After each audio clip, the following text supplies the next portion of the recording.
Hello, everyone. Welcome to another live reading update, live stream of me reading out of my fantasy novel, Withered Kingdom. This is part 7 of the progress through the book. What that looks like as you're reading it is about that far, just a little closer to the end of the middle. As I've been doing this, I've kind of realized that there's some stuff I would have done differently had I live streamed like the final draft of this, but most of all the things that have jumped out to me are the ways that reading a book out loud, even though I did read this out loud to my wife before I published it several times, in fact, the effect of reading it out loud changes the way that I understand even what I wrote myself. Let me take a look back here through everything. We've come a long way. Hi, Ellen.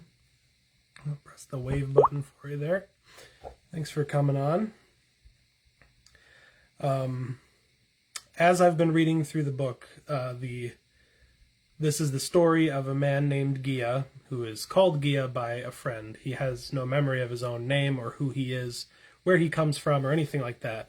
Everybody seems to think he's an angel, and he doesn't know why, but everyone seems to think that. It seems like the right time. People think that he's sort of a savior for them to break them out of a generations-long war and help them find peace, but all Gia wants is peace for himself. He doesn't want to fight in a war. He doesn't want to get involved in any of these situations, but he finds himself trapped in ongoing conflict. So after he woke up having no memories, he was befriended by a military general named Nova. Nova is a half-giant. He's called a half-Vaden in the book, but for all intents and purposes, he's a giant. And he teaches Gia to understand his own magical power, because they both can use magic. Nova uses fire magic, and Gia uses wind magic. This is very unusual, and part of the reason why people think he might be an angel is because wind casters hadn't been seen for a very long time. So the unfortunate thing about being found with no memories and looking like Gia does, Gia looks like he's probably a part of the opposite team, the other side of the war, as if he might be an enemy. And so even though Nova trusts Gia, Nova delivers Gia to his king to be tried to see if, in fact, he is some kind of spy, or if Gia might be trustworthy and could help the people. So the king, a king named Magillo, tries Gia and finds that there's not really any way that he could be a bad guy in this situation, but the only way to continue to trust him is to have him join his nation's military and serve 1 year of mandatory military service. And this is a medieval type world. It's swords and shields and bows and spears, things like that. So Gia agrees to a trial by combat to ensure his trust with the people. He wins the trial by combat, but is still required to serve 1 year of military service, and he chooses to go with the general north to a land called Kilaba, which is in the same kingdom, or is protected by the same kingdom. And this place has been under attack. The whole kingdom has been under generations-long onslaught. Hi, dog. You're making a lot of noise. This whole kingdom is straining under the length of this war, and the Empire has recently attacked Kilaba, and Gia is being sent with General Nova, and as many resources and extra troops as the king can spare to make sure that Kilaba, the northernmost border of the country, does not get overrun, and therefore the whole nation fall to the Empire. So it's a very critical time, which is part of why people seem to think he's an angel. Up to this point in the story, Gia has had the help of a man who claims to know Gia from his past. This man is named Aqua, and Aqua has helped unlock some of Gia's old memories through a semi-magical process where they join hands and they're able to unlock some of their old memories from their past lives. Aqua remembers some of his past lives, but he is reluctant to share with Gia exactly what it is that they did or how they knew each other. So Aqua is taken prisoner by General Nova on their march north to Killuba, and just as where I left off, Gia has found that the land of Killuba is still troubled. Even if there are no enemies immediately at the gates, there's a lot of panic and confusion going on in the city, and so Gia is trying to find out what to do. So he goes back to the general, and that's kind of where I'm resuming. See, Jackie is watching. I'm going to press the wave button. Thanks for tuning in. I'm just about to start reading. So this is, I believe, part 3 of the book, or scene 3 of the book, part 3. I know this is part 7 of me reading it, but this is part 3 of the book. It is called Taken. Gia told one of the guards that he was a citizen from a farm outside the city and wanted to speak to someone about a flooding river. The guard let him into the room without asking questions. The amnesiac sank into a small crowd of people and got as close as he could to where the general was speaking with an important-looking woman. "What do you mean, gone? Dead, kidnapped, or missing?" General Nova leaned his arm onto the back of a chair in front of the main audience room. "I mean, the mayor is gone," the woman said. She had a thin, wrinkled face and an ostentatious red headdress. She clasped her hands tight at her little table and gave Nova a blank stare, no matter what he said. "Listen to me. I am the general commander of the armies of His Majesty King Magillo. I know you're trying to keep it a secret, but if it's important to anyone in this city, it's important to me. I am the final say before the king of how many soldiers you get to defend your city. Tell me what happened to the mayor so I can serve you." "It's deeply troubling to hear your level of concern, but I cannot help you. We are safe and will continue to pay for protection and produce the arms necessary to keep your efforts fruitful. Until then, General Commander, I have nothing I can say to you." "Hold on." Nova's rushed tone changed to something more apologetic. "I understand your need for security. That's why I'm here. Will you be overseeing the troop inspection tonight in the mayor's absence?" "I will, General." The woman stepped back and gave a small bow. "All we want is a secure border after seeing what's out there. I can promise my people's hospitality during your stay." A smile looked unfit for her face and demeanor, but still it stretched out quickly and then sank back to normal.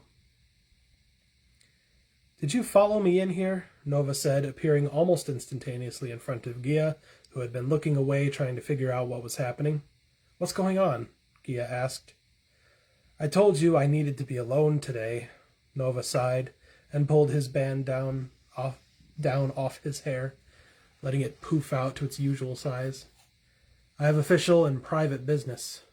"How long did you follow me?" "I got lost trying to find my group. The captain told me to find it, and I ended up here." "It doesn't matter now. I'm sorry. I didn't know I was getting in the way of anything." "That's not it." Nova set his hand on Gia's shoulder, and they walked out of the audience chamber. "I don't mean to sound upset. There's a lot going on that I don't understand. I think that group of people we mentioned before is up to something here. The mayor is missing. The mayor of Killuba is the king's most powerful and influential ally this far north." "How could he just go missing?" Gia asked as he felt Nova guide him around the building and down the street towards the north. "The mayor of Killuba makes sure, more than anyone, that the Phyronian forces have the weapons they need to fight Ornka. Just about everything east or south of this city is protected by His Majesty. There are dozens of independent cities and royally protected states nearby that are loyal to His Majesty's leadership. They would probably surrender their sovereignty to Ornka if the mayor wasn't such a big supporter of the king." So without the mayor, you're worried we'll lose all of our allies out here? That's the biggest part of it. I'm not going to go into detail about how bad this situation is, but I really want someone to tell me that the mayor is just out on business. Nova took his hand off Gia after they rounded the building and continued northward. What are we going to do then? What are we going to do then? Find out what happened. The Grey Shadows are here in Killaba, and their presence pressured the councilwoman I was speaking with to not give me any details. I don't think the mayor's dead, or the city would be in complete shambles. Something else is going on. What if he was taken in the attack, kidnapped for political reasons? Gia saw that they were in a region of the center of the city, where the buildings were getting shorter and changed back into market stands. That's what makes the most sense, and that's what's most concerning. The Emperor could have the mayor and could be trying to get secrets out. Secrets that could cause the collapse of the kingdom. Which is exactly what the Grey Shadows want. I can't lie about it. I'm troubled by this. It's like, after so long, after we put in so much hard work and effort, the kingdom could fall any day. The worst part of it all is the timing. In a few short days, the leaders and delegates from all of the northern and western protected powers are supposed to be meeting here in Killaba to discuss their plans for the next year. It's the first meeting of the year, just after winter. Without the mayor here, their confidence could crumble away, and we'll be without access to weapons and a lot of our food. We can't fight a war on intentions alone. By this time, Gia and Nova were basically alone, and the central area disappeared into a mix of roads and small stone and brick homes. When Gia realized this, he looked forward and saw the northern gate as well, still a mile or so in the distance ahead of them. What are we going to do? Gia asked again, starting to feel the stress the same way in his shoulders that Nova displayed in certain vulnerable moments. We're going to inspect the damages. I want to find out what happened before the training meeting. I don't want to meet with the councilwoman if I don't have to. The more time we waste chatting with officials, the more the Grey Shadows will watch us. They probably have someone nearby. The city looks fine. How could they make it this far up the valley and kidnap the mayor without getting caught up in a fight? The mayor may have been near the northern gates that night. I bet the Ornconians have been waiting beyond the northern border for days to find the right moment to strike. That's another not-so-friendly thing about this whole situation. It takes days to reach the northern gate of Killaba through the wastes. The nearest known Ornconian settlement is by a lake, 3 days' hike away, over uneven rock and snake-infested land. If Ornconian forces attacked here once, it would be suicide to turn back after a defeat. They must be awaiting reinforcements for another strike. With greater numbers, they'll crawl out of the crevices and crags, break through, and sack the city. There's no stronghold between here and Silver Rock able to hold them off, or even slow them down? Sorry, mistaking who was talking. There's no stronghold between here and Silver Rock able to hold them off, or even slow them down. They'll be able to sweep in and attack us at the heart of the kingdom. Why don't they attack while we're vulnerable? We still have a strong defensive force here. Field Captain Jadrian is the leader of the northern border defenses stationed here in Killaba. I hope we'll see him during the training meeting as well. Are we almost there? Getting sore again? I'm still sore, and anxious to get some kind of plan together so we can solve this. You know, friend? What? I'm glad you followed me. I don't know what I'd be doing if I didn't have you to level me out. I have trouble restraining outbursts sometimes. They're under control for the most part, but I don't want to accidentally set fire to something. Not again, anyway. Wait, what happened? Gia swished his head. You said again? We're here, look. These long wood stands are the entrance to the training courses. We're doing exercises? Not us, the soldiers. Let's go toward that tower. He pointed his finger to the wooden watchtower overlooking the soldier training grounds. We should find the captain there. Maybe if the soldiers see an angel on their side, they'll be in better spirits. I still don't believe I'm an angel. If anything, all of this war makes it easier to believe I'm not. Why would an angel fight in a war? Sounds like you're trying to convince yourself. No, I'm serious. I'd be an awful angel if I was meant to fight as much as I have. You've only fought when you had to, my friend. I chose to join the army for a year. You don't believe an angel can fight? An angel should be peaceful. Not even to save the innocent? Any good man or woman would. If regular people can be that good, how much better would an angel be? I'm sure they'd fight to keep the peace. It's bound to come up. Needing to fight doesn't make you a monster. It makes you strong enough to save what you love. I mean, those are comforting words, but a lot can happen in a year. A lot can happen in the next day or two. Gia noticed a man in a gray padded jacket walking toward them. Is this the captain that you wanted to meet? It is. Nova smiled and rolled his shoulders back. Captain, you look rough. Not as rough as you. The captain tightened a headband around his forehead and laughed. I wasn't expecting to see you here. Not so soon, anyway. You didn't think I'd make my time? Nova asked as they got close enough to vigorously shake hands. Your time? I was given no alerts that a general commander was coming. I wouldn't doubt that you barely made your time if you were being timed, you lizard. I don't know why I wrote it that way. I was ahead, actually. Do you think I've been sitting in meetings my whole stay in Silver Rock? Seriously, Nova, it's good to see you. He looked down toward Gia. I'd say the same for you, too, but I don't recognize you.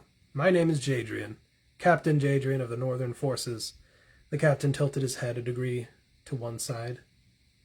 My name is Gia, Captain. I'm Nova's... He was interrupted by Nova. Gia is an angel, one of the 4 spoken of in the scriptures. He may be humble about it, but he's actually what we've been waiting for and praying for. Heavens be with you. The captain's mouth was slightly agape as he flicked the headband off his head and bowed almost 90 degrees at the waist. Forgive my disrespect, your glory. He snapped back and saluted Gia. I welcome you to Killaba.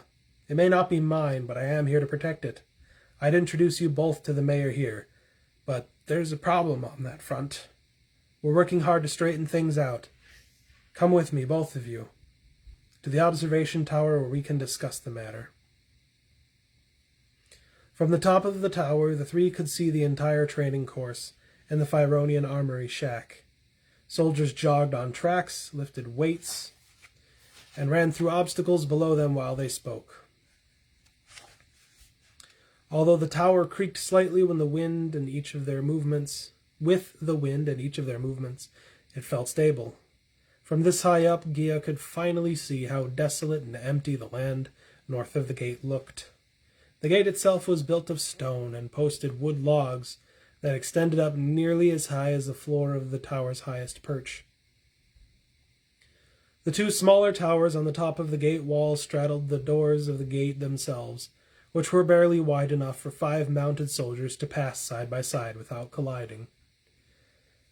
I can't tell you how happy I am to see you did come here, whatever your reason, General. Are you able to talk about why you're here, or is it a secret? Captain Jadrian tied his headband back on and gripped the railing around them to overlook the training soldiers in detail. It's no secret. I was called here with 300 men to fortify our position. The news of the attack came directly to the capital. Captain Vetris from the Royal Guard is also here to arm another 200 and march back tomorrow. The general stood beside the captain and watched one particular soldier train. Captain Vetris? Is he who took your place? Captain Jadrian asked. Yes. Gia, you can come up here as well. Nova waved Gia forward, but he stayed behind them and just listened in. I'm going to take a water break.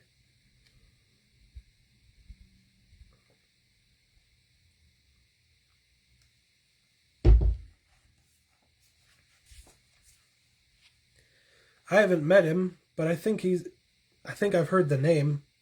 He's from the Western Protectorate, isn't he? Yes, he has a very young family out there. A son by the same name, if I remember correctly.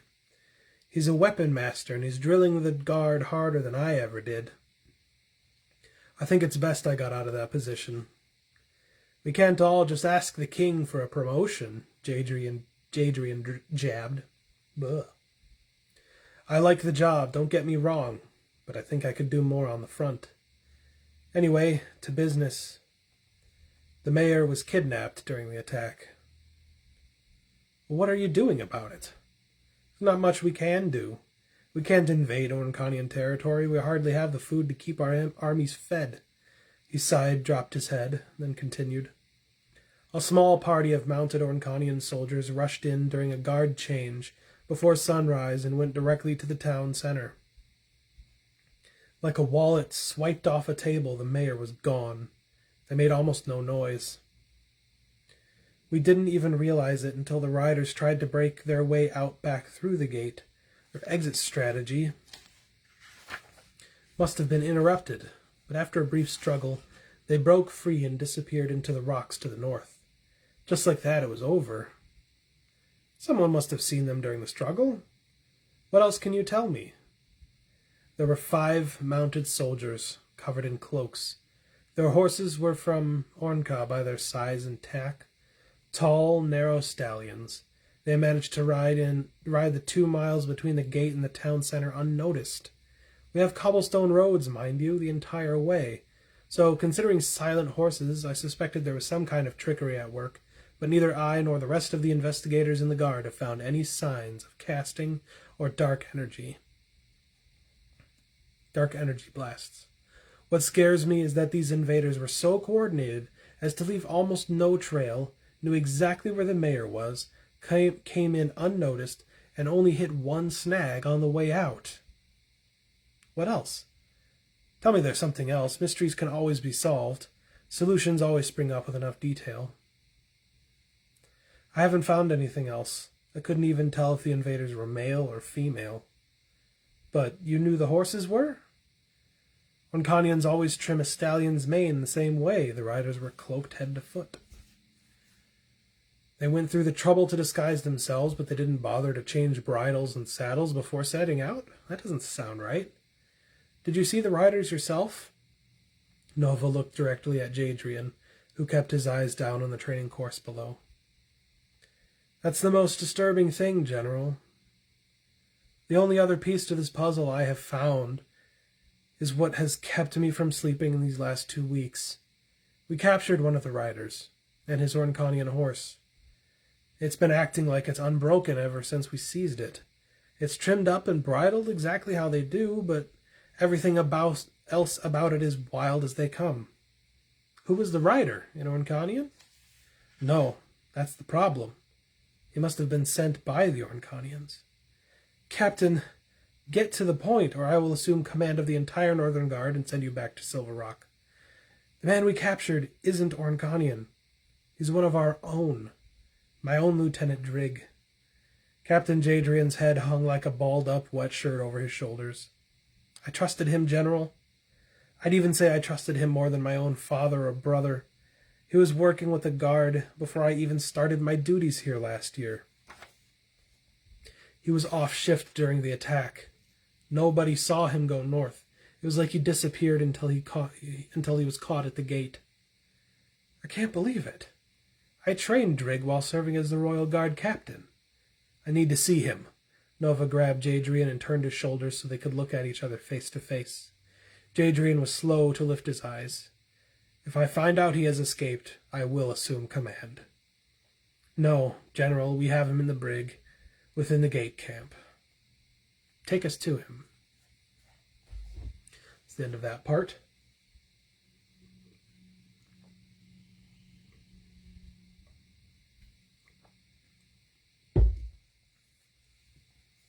The next section, or part 4, is called Drigg, which is not to be confused with brig, which is where Drigg is being held. Kind of noticed that after I had already gone too deep into writing it, how similar those words are, but I don't really care anymore. The brig was the tallest building next to the guard towers on the northern wall of Killaba.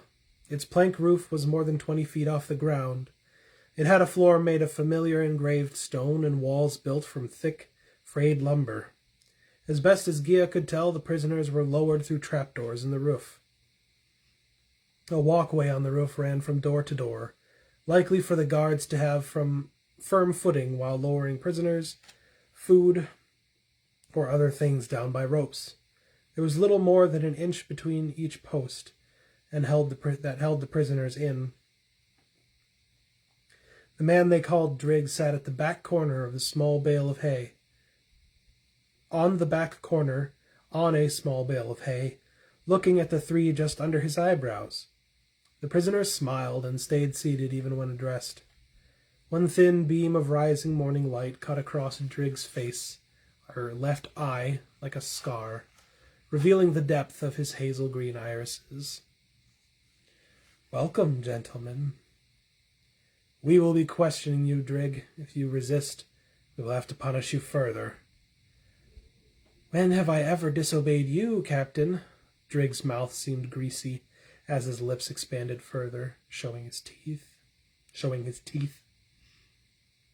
"You were caught in the act of kidnapping the mayor of Killaba, is that correct?" General Nova stepped up near one of the gaps in the lumber, starting a quick dialogue between them. "This is true. Who helped you do it?" "Who did you eat dinner with last night?" "Drigg, you do not want to make me angry."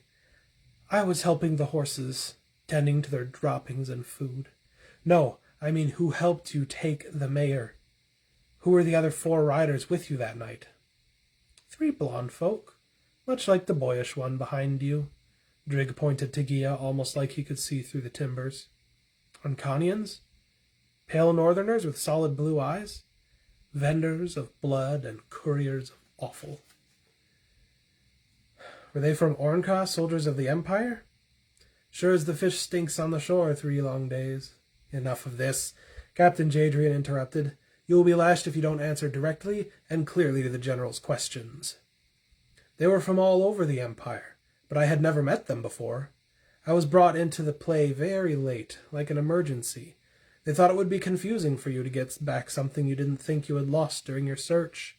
Drigg stood up and cracked his neck to the left or to the right, but left his head in that position. "Why did you work with them? You committed treason against the kingdom and that raised and employed you." General Nova went from accusing to a tone he might use with a 6-year-old. "I followed the way a duckling follows its mother. I could not step aside one step, not for wanting, but for the ability itself. They had my mind already, and stepped into my legs themselves. I would have turned back if I could, but I was filled with something scalding and fierce, like hot pepper oil on my soul." "Drigg," Captain Jadrian marched up to the timbers. "It's 20 lashings now. Don't make it more." "No, Captain." General Nova waved his hand at Jadrian to make him back off, but kept his face toward Drigg. "Lieutenant, tell me more. What did they do to you?" "They put me in darkness. I could only watch through the eyes while they made me do it." "So you kidnapped the mayor?" "Not I, your governance. I tried to force them out, but their voices were too loud. Loud as drowning." He was crying. Tears streamed out of his eyes uninterrupted, but his lips and breathing stayed normal. "I loved the city, but they twisted me and stuffed me into the back like dirty clothes." "When did the voices leave?" "They didn't leave. They were cut out, plucked like carrots out of my head, until I could fill in again." "I think I understand," Nova said under his breath, and curled his right hand to motion Gia closer. "He was possessed. He can't talk right because they used mind control on him. His mind couldn't take it. The Ornkanians used the knowledge of the city to break in and take the mayor." "I am unwhole. They took parts of me, O great burning one," Drigg addressed Nova. "Only the visitor can restore me." "What do you mean? What visitor?" "Another like the boy, coming from so far away. He's here too." "Another?" General Nova aligned one eye with the timbers to get as close to Drigg as he could. Gia remembered what he saw when he shook hands with Aqua. Was he talking about his brother? He burns as well, an aura like the stars and a burning from the heavens. Drigg shuddered and looked ill. His name is Great Power. He is waiting beyond the gate. He is the shared blood, son of the same father. Find him. The prisoner gazed in Gia's direction, then fell to the ground, blowing straw away from him with one great thud. Do you have any idea what he was talking about, Gia? Nova whispered as he stepped back and next to the amnesiac. I don't know. I think he's lost his mind. He wasn't sure if he was lying or not. You're not far off, the general motioned to move Jadrian's attention from the collapsed prisoner to himself. He will receive no lashes tonight. Leave him alone until I solve this. Gia and I have to go and figure something out. I order you not to follow us. Gia and Nova strode out. There's my clock. I'll wait until it's over.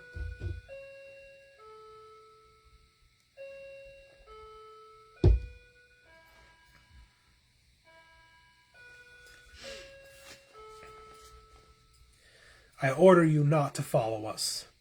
Gia and Nova strode out into the sun, which had now climbed as high as the sky, into the sky as it could. They cleared earshot of the training ground, then checked to see if another was nearby.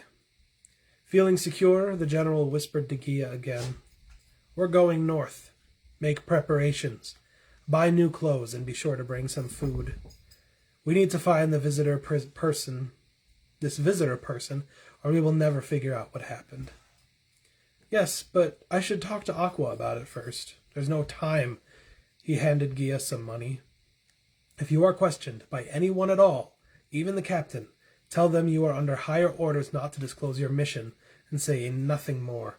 Don't mention me. Don't let yourself be seen if you can avoid it.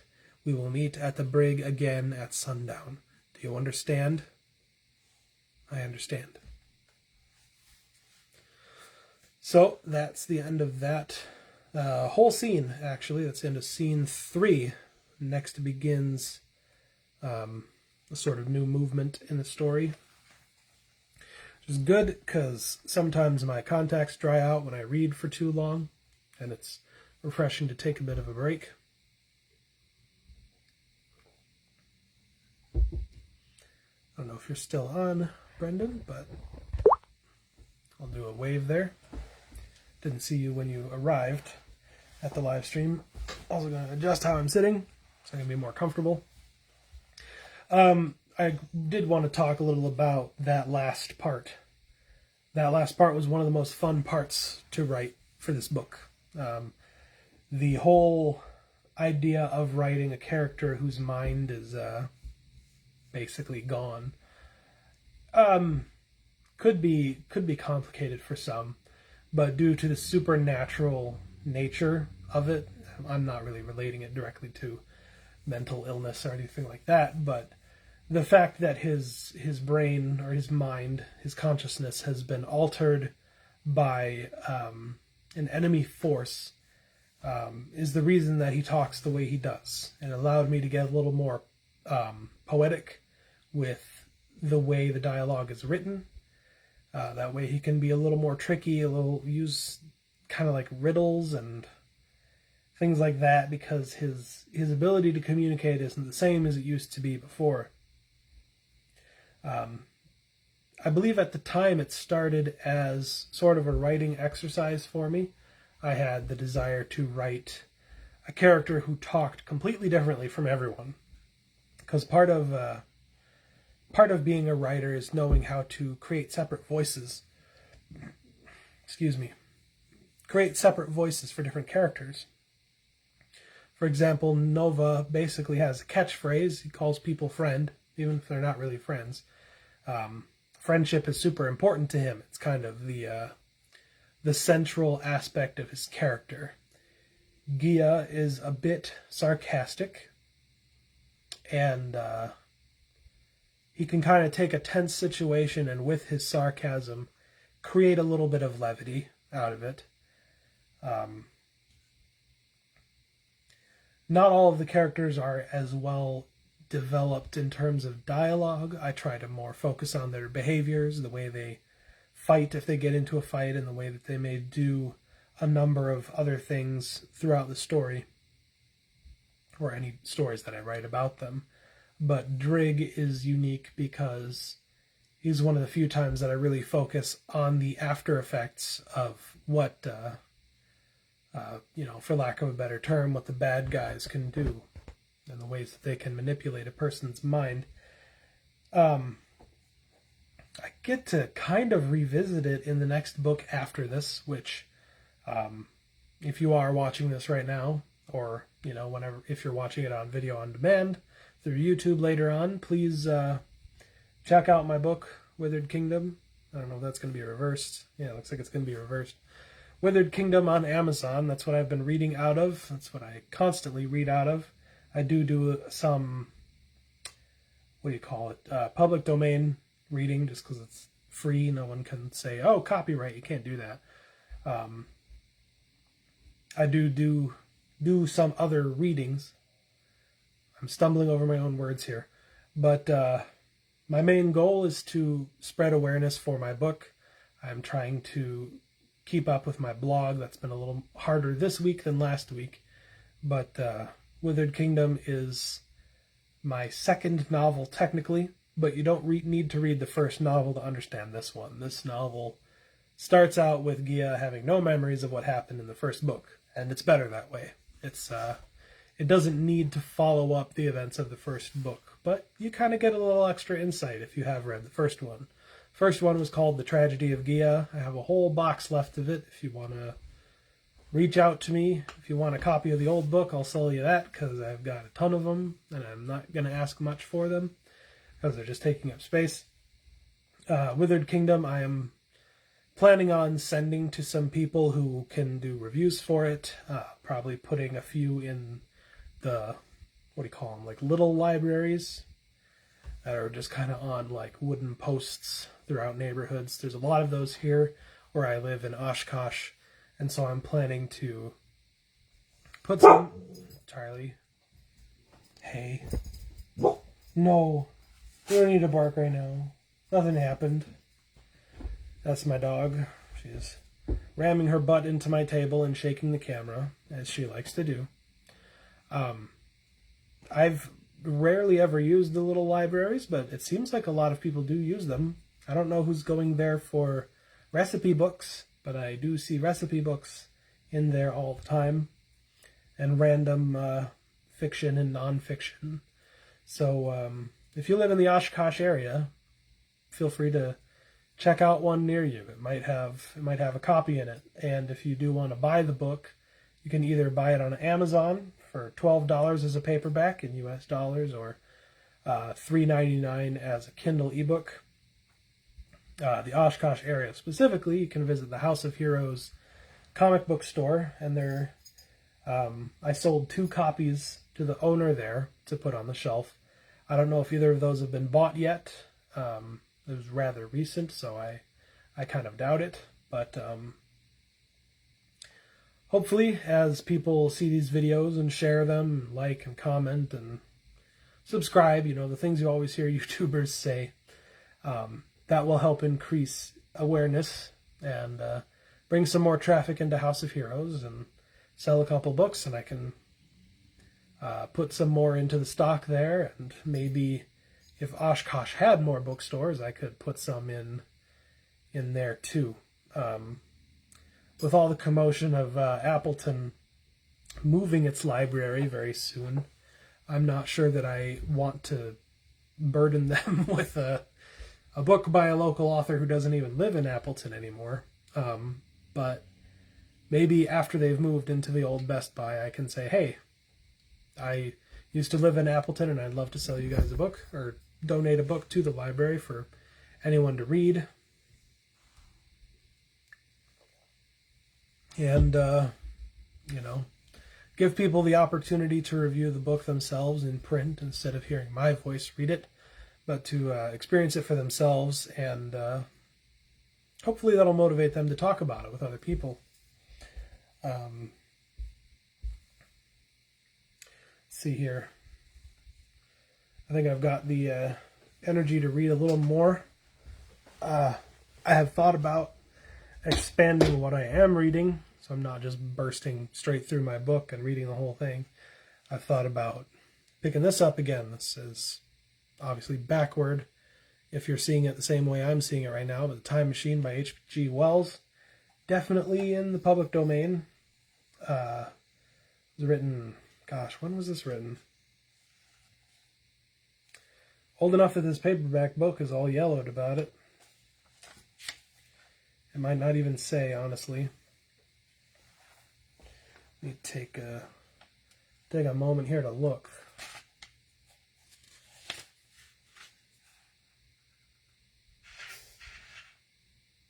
Thank you, Glade Air Freshener. Time Machine was first published in 1895, so yeah, it's been in the public domain for a very long time. But you can look forward to me reading that. Very, very short book if you haven't read it. Doesn't take long. But if you don't want to read it and you'd rather hear someone else read it, I will be reading it eventually. And that'll be a fun way for, not only for me to finish it, because I haven't actually finished it yet, I'm a little more than halfway through, but also to offer some variety instead of just reading my own book, to read some classics and get more familiar with the background of science fiction and fantasy. There's not a whole lot of fantasy that is in the public domain. Science fiction, despite being about the future, is a much older topic. I mean, unless I'm reading like Beowulf or something, that's more related to myths and legends. There's not really a lot of fantasy before Lord of the Rings, as far as I know. Or The Hobbit, I suppose. But science fiction, you can go back to the early 1800s, and there's plenty to read. So, The Time Machine I'll probably be reading very soon. And, what do you call it? I've really been interested in reading 20,000 Leagues Under the Sea. I've never read it before. Jules Verne is an interesting character, I think. I might even try reading H.P. Lovecraft. I'll always come back around to Edgar Allan Poe, because he's a famous author, or a favorite author of mine, and definitely also in the public domain. But coming up on scene 4 in the book here, we get to a sort of transition point in the story where the journeying begins again. There's kind of been a lull in the action, and then the action is going to start again. I don't think this is an incredibly long section, but it will probably be... No, it's actually rather long. But I will read it, and that will finish out my reading for this live stream, and I'll try to have the YouTube version uploaded tonight so people can read it or listen to me read whenever they want.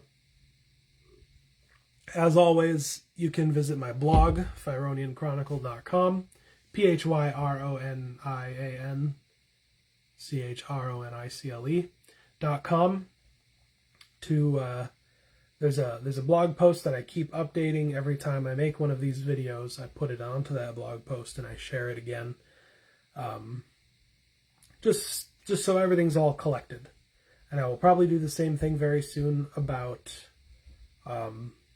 classic literature that I'll be reading. If anyone is reading this and just kind of wondering why I'm rambling, I'd like to ask a question. Come in the comments. Have you read The Time Machine? Have you read 20,000 Leagues Under the Sea? Have you read Jules Verne at all, or H.P. Lovecraft? Because that's what I'm kind of interested in exploring.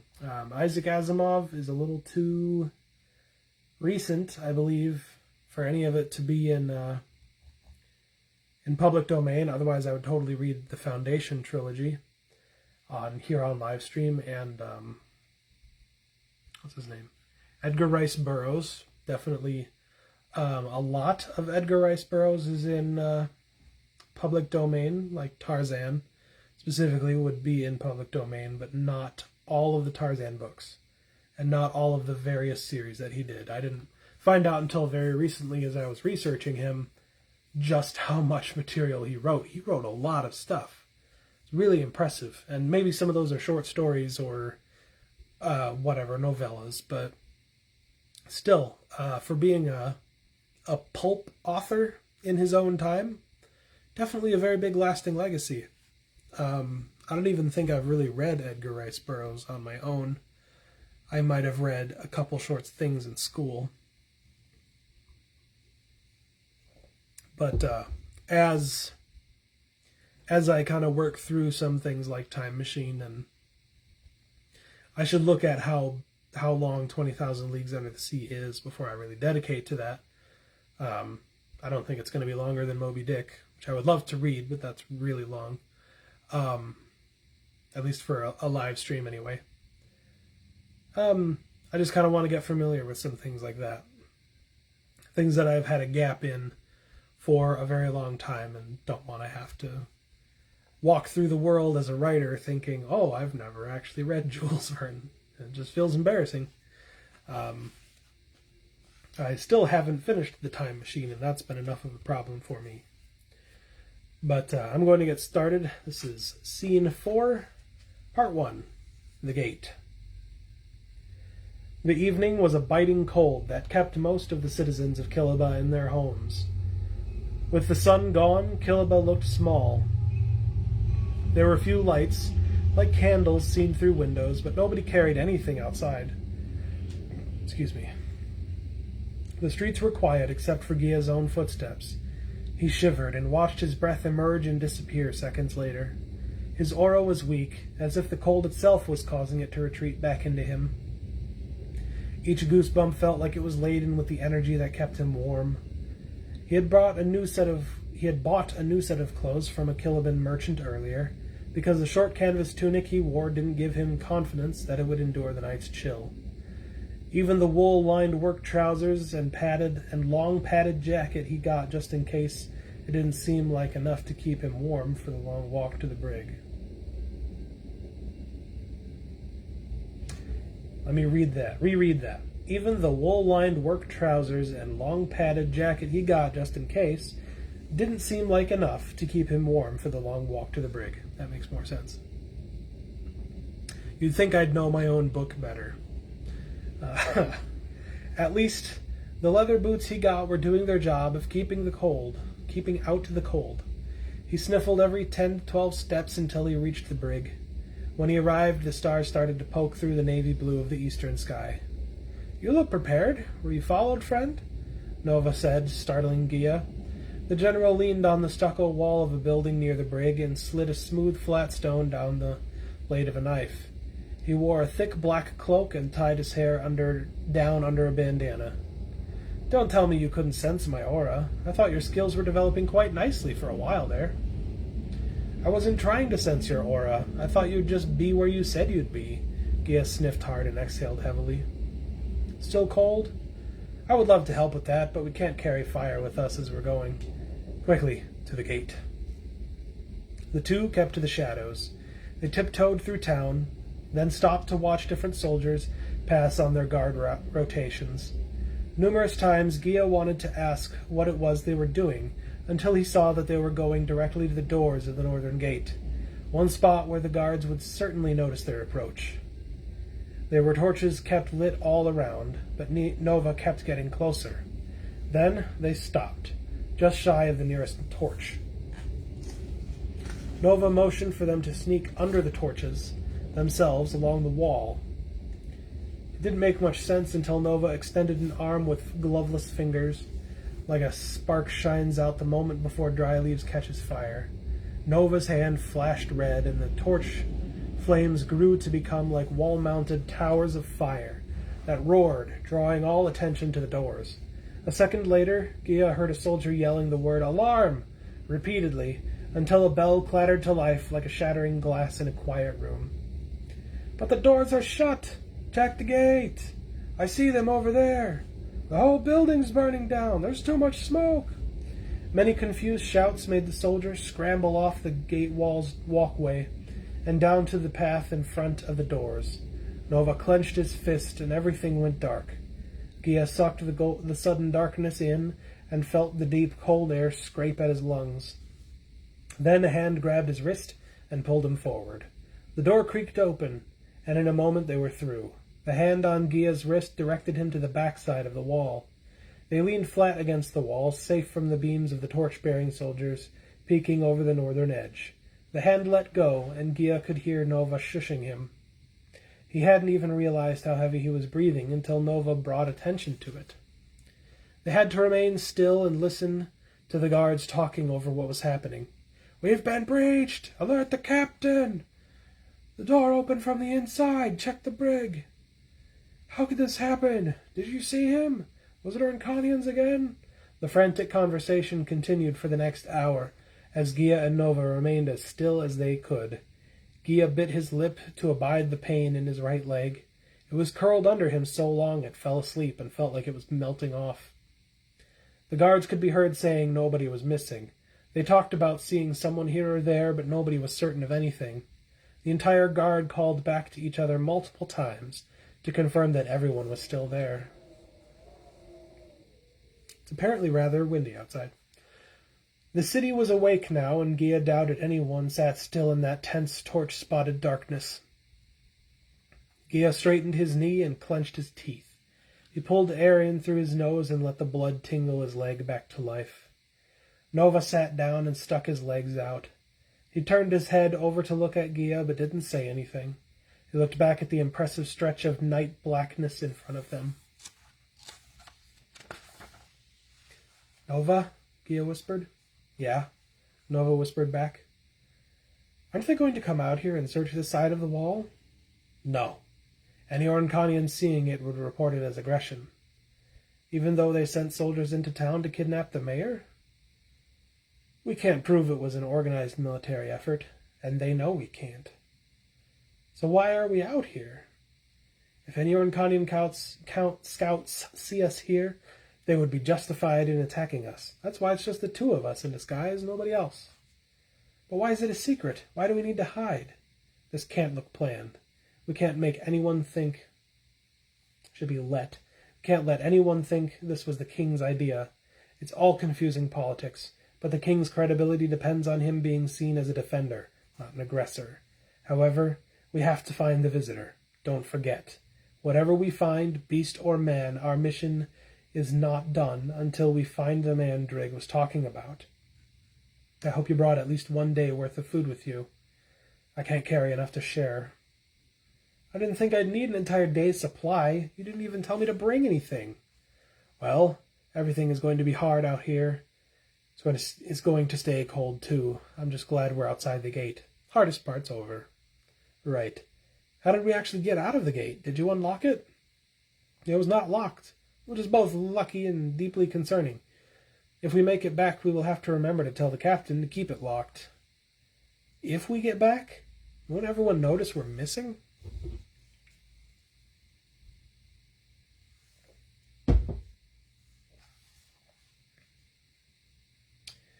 "I usually sew things up after the fact. Get used to it. Now, when the opportunity presents itself, we need to get out there and hide. Then we will continue going until we are out of Daylight's view of the gate. Out of Daylight's view of the gate. We will have to camp and stay the night before we have the light to search for this visitor person. Any ideas what he might look like?" "What?" Gia asked and could hardly form the words that became. "How did you even become a general?" "I didn't waste time planning too much, but I also didn't sit still for my entire life. It's a way to live that not many people can keep up with." "What were you looking for when you mentioned an opportunity? How about when the guards resume their normal rotation? There will be a point where the torchlights are least bright. The guards pace along the walls. When they cross over each other, the light is brightest. When the guards are furthest apart, the light will be darkest, and we should be able to go unseen. At least, that's what I would do at this point. My only power gets us noticed. Your powers might be of use here." "The wind?" Gia wondered to himself. "Don't be obvious about it. It's clear someone is casting wind. If it's clear someone is casting wind, that will draw suspicion to us almost immediately. If they look and find us gone tonight, they'll think we disappeared in the confusion. Be subtle." Gia adjusted his position and felt the cold in the wind against his back and the sandy earthen ground below him. He closed his eyes and released all the tension he could. Before too long he felt the delicate movement in the air that breathed down the mountains. There was a little bit of wind rolling from the west to the east. He breathed in as deep as he could with the near-freezing air outside coming inside. He reached inside his mind to find the feeling of moving the wind again, and felt the flow of his aura, still moving around him as it did at warmer times, only thinner. The cold weakened his ability to cast, but didn't eliminate it. Gia folded his hands in his lap and entered meditation. A few moments later, he tracked his breath and pulse and synchronized them. He called on the flow of his aura and felt it move. Then, like discovering a well of water, Gia felt the source of his aura energy deep down inside his gut, radiating outward in cycles and streams through his body. He could even see the increased light from his aura through his closed eyes. To make sure the guards wouldn't see him glowing, he seized that power and gave it form. His aura flashed like a green flicker all around him. The wind picked up, slowly enough to feel natural. Nova got up and pulled his bandana down closer to his eyes and crouched, ready to run. Since the air moved from west to east, it made the guards look east to hide their west-facing eyes from the blowing air. Nova, much sooner than Gia expected, ran out in the northwestern direction at full speed. Gia jumped up out of his meditation and sprinted as far as he could over the sliding and clacking rocks. He noticed right away that he moved slower than Nova and made much more noise doing so. Still, he followed where he last saw Nova. The amnesiac found himself running too fast to stop in front of a thin but deep crack in the ground, and held his breath ahead of going for a jump. He leaped into the air, hoping there wasn't another gap where he was landing. Luckily, his feet landed on the ground, but he slid on one of the stones, causing a loud enough noise. He was sure the guards at the top of the tower heard him. He pushed himself to run faster and found the sound of the air moving around him reassuring. Either he couldn't hear the soldiers over the sheer sound of the wind, or he had somehow gone unnoticed. Gia slid, this time on purpose, backward around a larger rock to rest for a moment. The air was hot coming out of his mouth, but unnervingly cold on his lips and chin as it went in.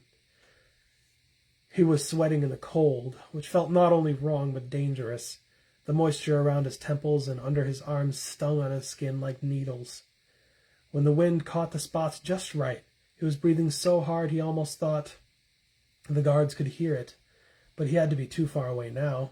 Besides, something more important was on his mind. He had no idea where Nova was now, and he did not want to be out there alone.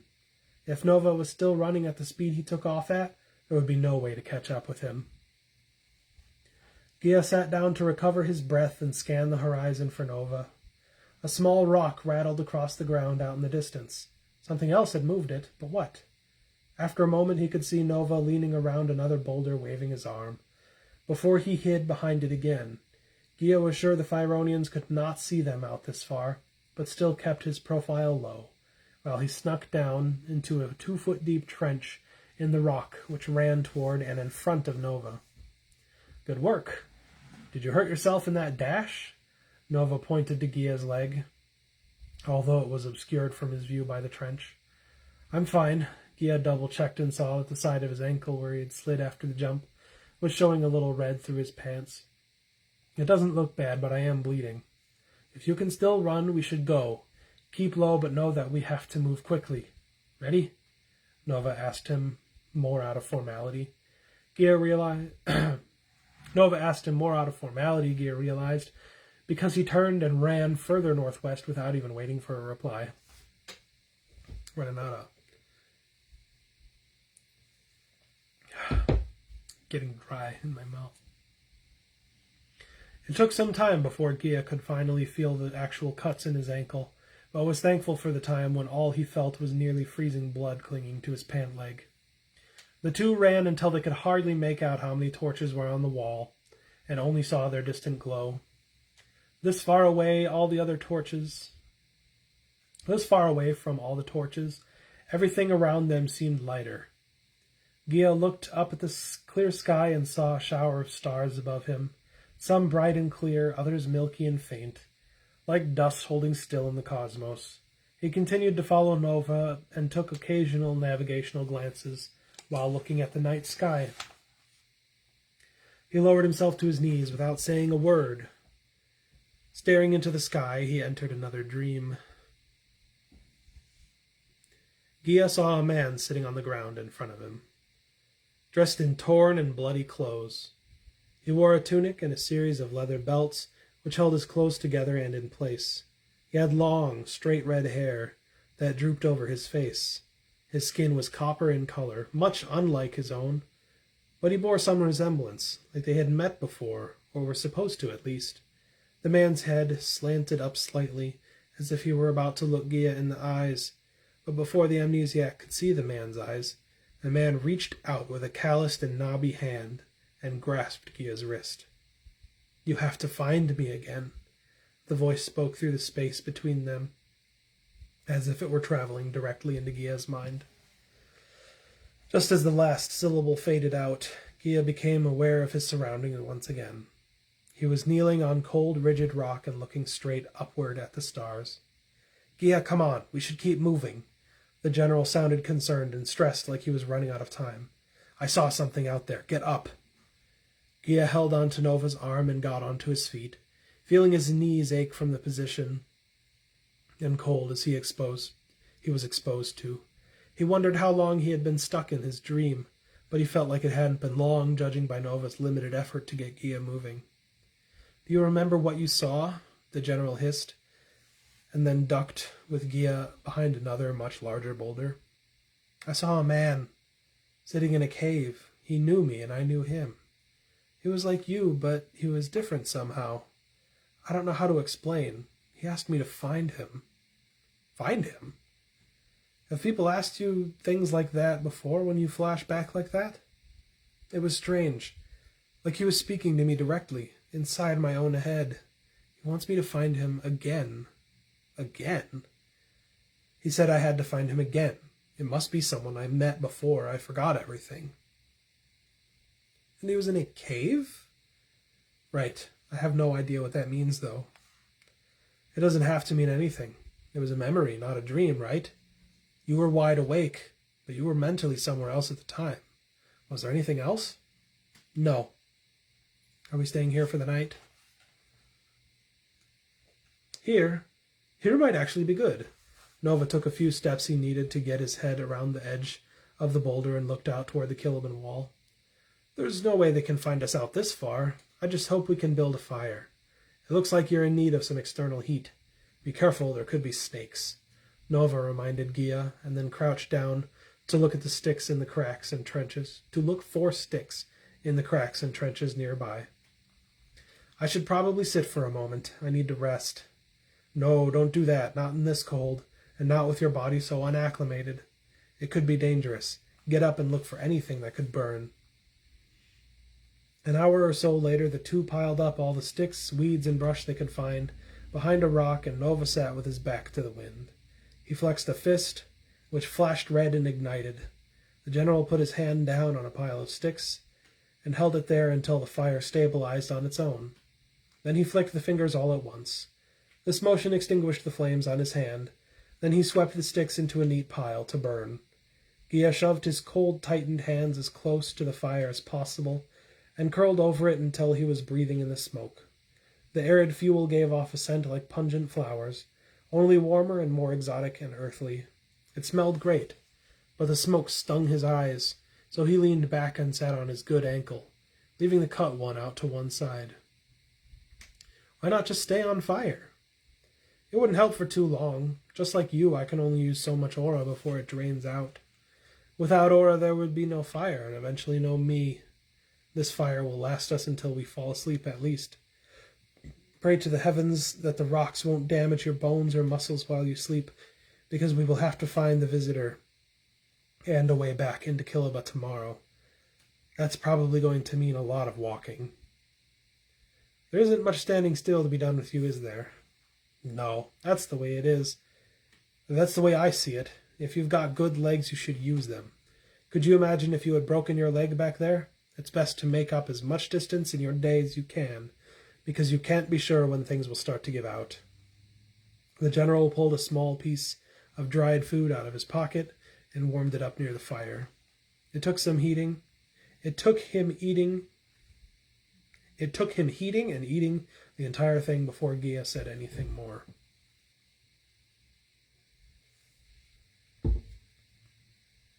I'm sorry about following you before. Why? Because now you're out here? No, I mean, you wanted to be alone. I didn't leave you alone.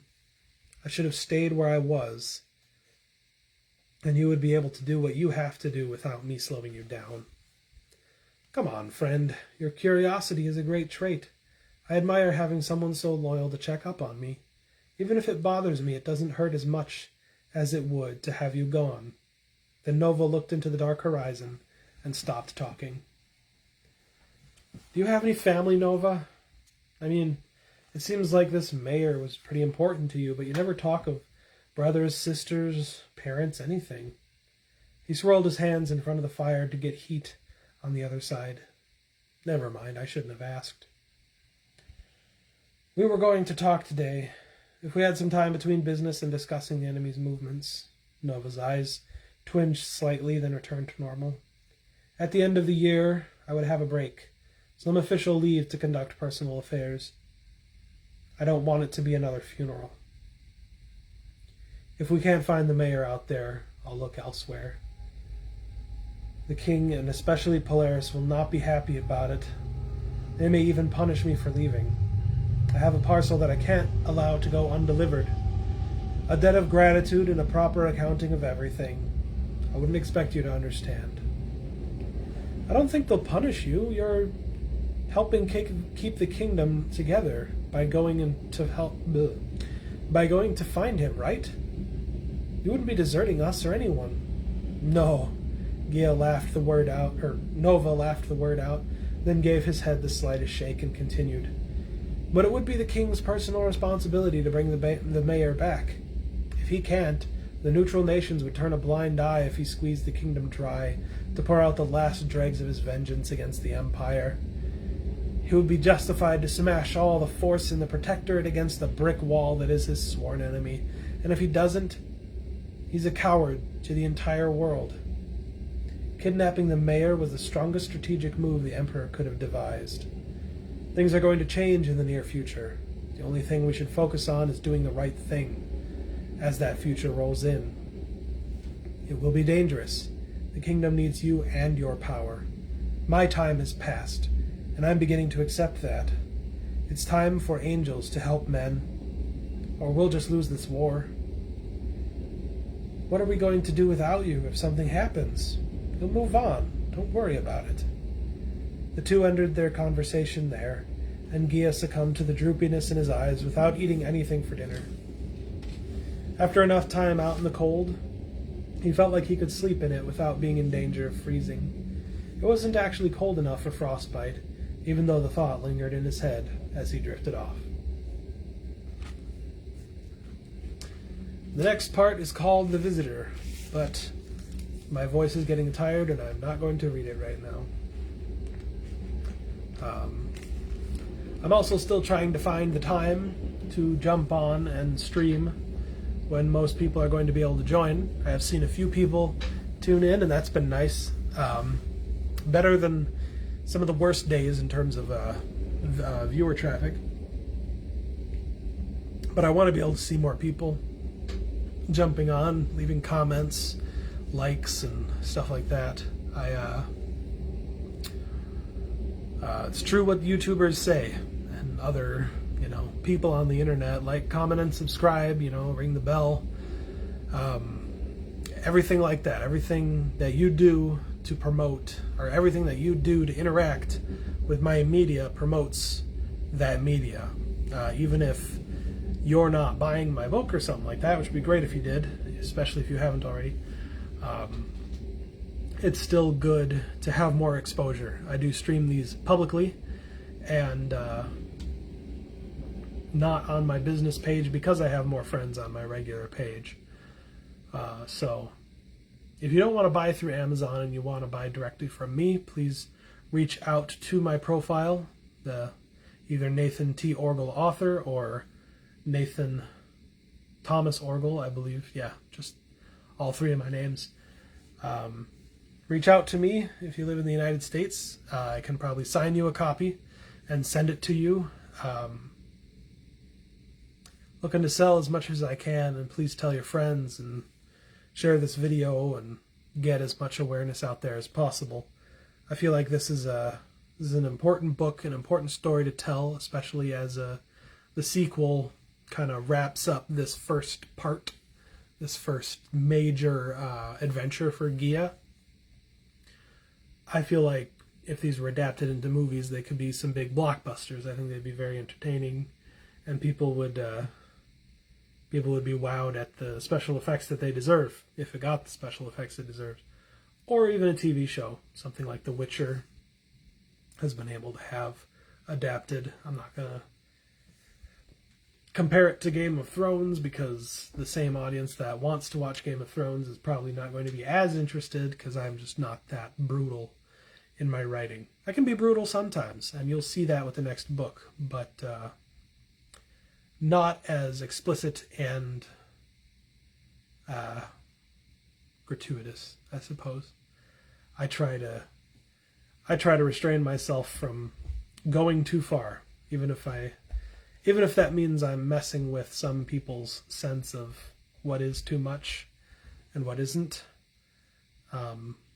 I try not to go too far off the deep end. I do write a lot. I have plenty of books ready. The Rebirth of Gia series is long and is not finished, and there are 3 other books in draft form that are first or second or third or successive completed drafts. I have a cat staring at me. She's probably telling me to sign off, and my voice is getting weak as it is, so I think I will do that. Thanks for everyone who has tuned in and come to visit. Thanks for every like, every comment, every share, everything you can do, every reaction to this video helps me more than you know with the algorithms. So if you ever come by one of these live streams again, feel free, no matter what I'm doing during the live stream, feel free to comment asking about what it's like to write a book in 2020, 2021, 2022. What it's like to publish is, if you have a book idea, is Kindle Direct Publishing right for you? I'm going to say pretty much universally, yes, it is. But I can give reasons why. Between chapters in books, I can view comments and I can respond to them and help anyone out there. That may even be you. If you have ever thought about writing a book, if you've ever wanted to kind of take that step with your life, whether it's fantasy, science fiction, kind of a modern fiction, or even a nonfiction book, I can offer a lot of advice on what it's like to publish these days, because the world of publishing is changing rapidly, faster than people think. Things are changing almost daily now, it seems like, and those changes may accelerate, and the publishing world isn't going to look like it used to. So one of the big movers and shakers in that is definitely what Kindle offers, what Amazon offers through Kindle, which is why I chose it and why I think it's right for a lot of other people. I'm not getting paid by Amazon to say that by any means, but there's nothing that compares to spending hours of your life in Microsoft Word or Google Docs or whatever word processor you use, and being able to finally see all of that in print, even if it's not very good, even if it's not something that you think everyone should read, even if it's even if you know you're doing it just to say you did it, even if it's a vanity thing, whatever. You can do it, and you can have it in print, and you can actually acquire your own print copies for rather cheap and be able to sell them to people. The quality of the product is rather good. I'm very eager to get this into hardcover soon. All I have right now is ebook and paperback. But when the hardcovers are ready, I have seen what some of the hardcovers look like from Kindle Direct Publishing, and I'm quite impressed. It looks better than what a lot of the competitors offer, and I'm eager to have people proudly displaying a book from someone no one else has ever read before on their bookshelves. That and people like to have books on display, maybe more now than they did in the past. It's physical media has taken a role that is different than it used to be. And most people don't read through ebooks. They still read through print. And hardcover is probably the most coveted format to use. That being said, I want to do an audiobook too. I will probably read an audiobook. I have access to a studio. And I don't know, if you've listened to my other videos, you've heard me say all these things before. But figure the more time I have up, the more opportunity people have to react in time. I usually publish these so that they stay up. I should go to my story. I don't know if it's going to go right to Instagram, but I will at least re-push the blog post that has all these videos collected in it on Instagram, on Twitter, on LinkedIn, on Facebook. I've thought about other social media outlets, but I really don't know which ones are going to lend themselves to books and readers as well. There are a lot of readers on Facebook. It's a really good opportunity for that. I know there's readers on Twitter, but I don't know how to harness Twitter as well as I do Facebook.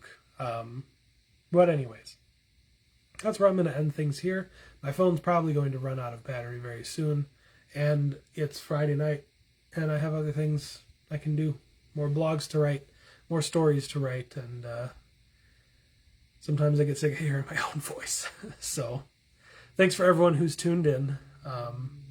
See you next Friday, or maybe sooner, depending on some things happening in my life for the next live stream. So, thanks everyone.